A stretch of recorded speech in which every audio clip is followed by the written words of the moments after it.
Doctor Bhimrao Ambedkar का जन्म 14 अप्रैल 1891 को हुआ था। वह अपने माता पिता की 14वीं और अंतिम संतान थे। डॉक्टर अंबेडकर के पिता सूबेदार रामजी मालोजी सकपाल थे। वह ब्रिटिश सेना में सूबेदार थे। बाबा साहेब के पिता संत कबीर दास के अनुयायी थे और एक शिक्षित व्यक्ति थे। डॉक्टर भीमराव रामजी अंबेडकर लगभग 2 वर्ष के थे जब उनके पिता नौकरी से सेवानिवृत्त हो गए थे। जब वह केवल 6 वर्ष के थे तब उसकी मां का निधन हो गया था। बाबा साहेब ने अपनी प्रारंभिक शिक्षा मुंबई में प्राप्त की। अपने स्कूली दिनों में ही उन्हें इस बात से गहरा सदमा लगा कि भारत में अछूत होना क्या होता है। डॉक्टर अंबेडकर अपनी स्कूली शिक्षा सतारा में ही कर रहे थे। दुर्भाग्यवश डॉक्टर अंबेडकर की मां की मौत हो गई। उनकी चाची ने उनकी देखभाल की। बाद में वह मुंबई चले गए। अपनी स्कूली शिक्षा के दौरान वह अस्पृश्यता के अभिशाप से पीड़ित हुए। 1907 में मैट्रिक की परीक्षा पास होने के बाद उनकी शादी एक बाजार के खुले छप्पड़ के नीचे हुई। डॉक्टर अंबेडकर ने अपनी स्नातक की पढ़ाई एल्फिंस्टन कॉलेज, बॉम्बे से की, जिसके लिए उन्हें बड़ौदा के महामहिम सयाजीराव गायकवाड़ से छात्रवृत्ति प्राप्त हुई थी। स्नातक पूरी करने के बाद अनुबंध के अनुसार उन्हें बड़ौदा संस्थान में शामिल होना पड़ा। जब वह बड़ौदा में थे तब उनके पिता की मौत हो गई। वर्ष 1913 में डॉक्टर अंबेडकर को उच्च अध्ययन के लिए अमेरिका जाने वाले एक विद्वान के रूप में चुना गया। यह उनके शैक्षिकी जीवन का एक महत्वपूर्ण मोड़ साबित हुआ। उन्होंने कोलंबिया विश्वविद्यालय से 1915 और 1916 में क्रमशः एमए और पीएचडी की डिग्री प्राप्त की। इसके बाद वह आगे की पढ़ाई करने के लिए लंदन गए। वह ग्रेज इन में वकालत के लिए भर्ती हुए और उन्हें London school of economics and political science में डीएससी की तैयारी करने की भी अनुमति प्राप्त हुई, लेकिन उन्हें बड़ौदा के दीवान ने भारत वापस बुला लिया। बाद में उन्होंने बार 8 लॉ और डीएससी की डिग्री भी प्राप्त की। उन्होंने जर्मनी के बॉन विश्वविद्यालय में कुछ समय तक अध्ययन किया। उन्होंने 1916 में भारत में जातियां, उनका तंत्र, उत्पत्ति और विकास पर एक निबंध पढ़ा। 1916 में उन्होंने भारत के लिए राष्ट्रीय लाभांश, एक ऐतिहासिक और विश्लेषणात्मक अध्ययन पर अपना थीसिस लिखा और अपनी पीएचडी की डिग्री प्राप्त की। इसे 8 वर्षों के बाद ब्रिटिश भारत में प्रांतीय वित्त का विकास शीर्षक के अंतर्गत प्रकाशित किया गया। इस उच्चतम डिग्री को प्राप्त करने के बाद बाबा साहेब भारत वापस लौट आए और उन्हें बड़ौदा के महाराजा ने अपना सैन्य सचिव नियुक्त किया, जिससे कि उन्हें लंबे समय में वित्त मंत्री के रूप में तैयार किया जा सके। बाबा साहेब सितंबर 1917 में शहर वापस लौट आए क्योंकि उनका छात्रवृत्ति कार्यकाल समाप्त हो गया और वह सेवा में शामिल हो गए। लेकिन नवंबर 1917 तक शहर में कुछ दिनों तक रहने के बाद वह मुंबई के लिए रवाना हो गए। अस्पृश्यता के कारण उनके साथ हो रहे दुर्व्यवहार के कारण वह सेवा छोड़ने के लिए मजबूर हो गए। डॉक्टर अंबेडकर मुंबई लौट आए और राजनीतिक अर्थव्यवस्था के प्रोफेसर के रूप में सिडेनहम कॉलेज में पढ़ाने लगे। जैसा कि वो अच्छी तरह पढ़ाते थे, वह छात्रों में बहुत लोकप्रिय हो गए। लेकिन उन्होंने लंदन में अपनी कानून और अर्थशास्त्र की पढ़ाई फिर से शुरू करने के लिए अपने पद से इस्तीफा दे दिया। कोल्हापुर के महाराजा ने उन्हें वित्तीय सहायता प्रदान की। 1921 में उन्होंने अपनी थीसिस लिखी, ब्रिटिश भारत में इंपीरियल फाइनेंस का प्रांतीय विकेंद्रीकरण, और लंदन विश्वविद्यालय से अपनी एमएससी की डिग्री प्राप्त की। फिर उन्होंने जर्मनी के बॉन विश्वविद्यालय में कुछ समय गुजारा। 1923 में उन्होंने डीएससी डिग्री के लिए अपनी थीसिस पूरी की, रुपये की समस्या, इसका उद्भव और समाधान। उन्हें 1923 में वकीलों के बार में बुलाया गया। 1924 में इंग्लैंड से वापस लौटने के बाद उन्होंने दलित लोगों के कल्याण के लिए एक एसोसिएशन की शुरुआत की, जिसमें सर चिमनलाल सीतलवाड़ अध्यक्ष और डॉक्टर अंबेडकर चेयरमैन थे। एसोसिएशन का तत्काल उद्देश्य शिक्षा का प्रसार करना, आर्थिक स्थितियों में सुधार करना और दलित वर्गों की शिकायतों का प्रतिनिधित्व करना था।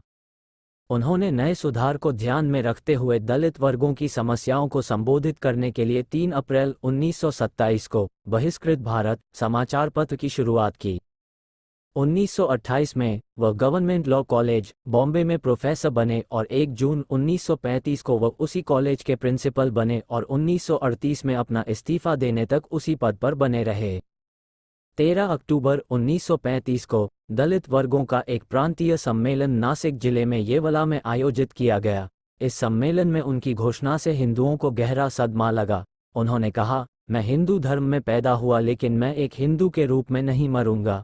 उनके हजारों अनुयायियों ने उनके फैसले का समर्थन किया। 1936 में उन्होंने बॉम्बे प्रेसिडेंसी महार सम्मेलन को संबोधित किया और हिंदू धर्म का त्याग करने की वकालत की। 15 अगस्त 1936 को उन्होंने दलित वर्गों के हितों की रक्षा करने के लिए स्वतंत्र लेबर पार्टी का गठन किया, जिसमें ज्यादातर श्रमिक वर्ग के लोग शामिल थे। 1938 में कांग्रेस ने अछूतों के नाम में बदलाव करने वाला एक विधेयक प्रस्तुत किया। डॉ. अंबेडकर ने इसकी आलोचना की। उनका दृष्टिकोण था कि नाम बदलने से समस्या का समाधान नहीं हो सकता है।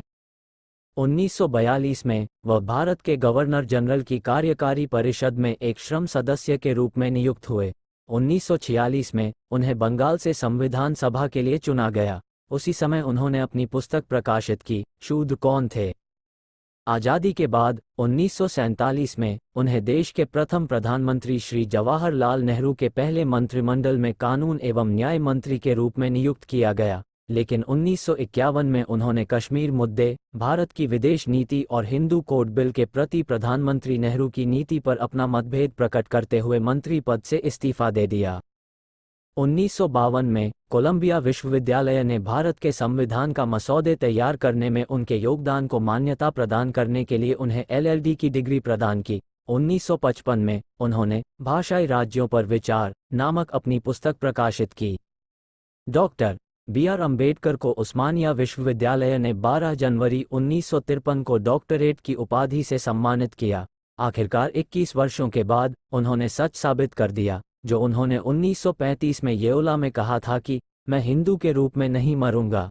14 अक्टूबर 1956 को उन्होंने नागपुर में एक ऐतिहासिक समारोह में बौद्ध धर्म अपना लिया और 6 दिसंबर 1956 को उनकी मृत्यु हो गई। डॉक्टर बाबा साहेब अम्बेडकर को 1954 में नेपाल के काठमांडू में जागतिक बौद्ध धर्म परिषद में बौद्ध भिक्षुओं द्वारा बोधिसत्व की उपाधि से सम्मानित किया गया। महत्वपूर्ण बात यह है कि डॉक्टर अम्बेडकर को जीवित रहते हुए ही बोधिसत्व की उपाधि से नवाजा गया था। उन्होंने भारत के स्वतंत्रता संग्राम में और स्वतंत्रता के बाद इसके सुधारों में भी अपना योगदान दिया। इसके अलावा बाबा साहेब ने भारतीय रिजर्व बैंक के गठन में महत्वपूर्ण भूमिका निभाई थी। केंद्रीय बैंक का गठन हिल्टन यंग कमीशन को बाबा साहेब द्वारा प्रस्तुत की गई अवधारणा के आधार पर किया गया था। डॉक्टर अम्बेडकर का प्रकाशवान जीवन दर्शाता है कि वह विद्वान और कर्मशील व्यक्ति थे।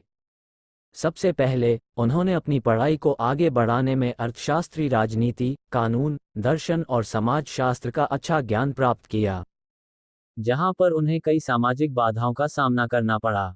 लेकिन उन्होंने अपना सारा जीवन पढ़ने और ज्ञान प्राप्त करने और पुस्तकालयों में नहीं बिताया। उन्होंने आकर्षक वेतन के साथ उच्च पदों को लेने से इनकार कर दिया, क्योंकि वह दलित वर्ग के अपने भाइयों को कभी नहीं भूले। उन्होंने अपना जीवन समानता, भाईचारे और मानवता के लिए समर्पित किया। उन्होंने दलित वर्गों के उत्थान के लिए पुरजोर कोशिश की। डॉक्टर अम्बेडकर जीवन के इतिहास से गुजरने के बाद उनके मुख्य योगदान और उनकी प्रासंगिकता का अध्ययन और विश्लेषण करना बहुत आवश्यक और उचित है। एक विचार के अनुसार 3 बिंदु हैं जो आज भी बहुत महत्वपूर्ण हैं। आज भी भारतीय अर्थव्यवस्था और भारतीय समाज कई आर्थिक और सामाजिक समस्याओं का सामना कर रहा है। डॉक्टर अम्बेडकर के विचार और कार्य इन समस्याओं का समाधान करने में हमारा मार्गदर्शन कर सकते हैं। डॉक्टर भीमराव अम्बेडकर की पुण्यतिथि को पूरे देश में महापरिनिर्वाण दिवस के रूप में मनाया जाता है।